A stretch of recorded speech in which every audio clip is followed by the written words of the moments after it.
Ауа райының өзгеруіне байланысты елдегі өзгерістер. Ассалаумағалейкум, арнамыздың құрметті қымбаттылары. Егер осы хабарды сіз толық білгіңіз келсе, бейне астындағы лайк және подписаться таңбаларын басып, біздің арнамызға жазылуды ұмытпаңыз. Егер сіз жазылған болсаңыз, онда біз бастадық. Қазгидромет синоптиктері 11, 12 және 13 шілдеге арналған ауа райы болжамын жариялады, деп хабарлайды мәдени портал КЗ. Қай өңірлерде жаңбыр жауады? Синоптиктердің мәліметінше, атмосфералық фронттардың әсерінен еліміздің басым бөлігінде ауа райы құбылмалы болады.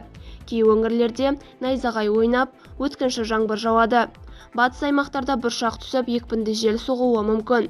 Ал шығыс, оңтүстік, оңтүстік-батыс және орталық өңірлерде жауын-шашын күтілмейді. Аптап ыстық басылмайды. Жауын-шашынға қарамастан Қазақстанның басым бөлігінде ыстық ауа райы сақталады.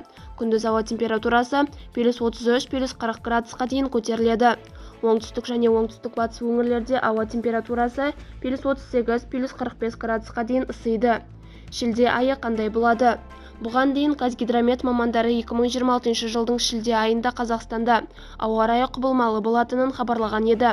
Аптап ыстық кезеңдері нөсер жаңбырмен, найзағаймен, екпінді желмен және шаңды дауылдармен алмасады.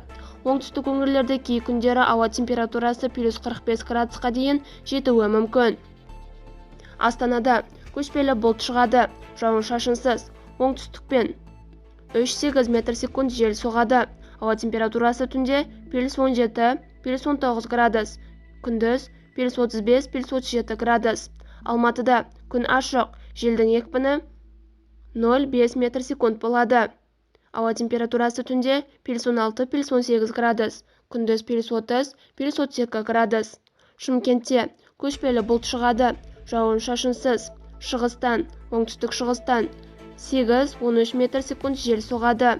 Ауа температурасы түнде +21–+23 градус, күндіз +37–+39 градус болады. Бізді бақылауды жалғастырыңыз.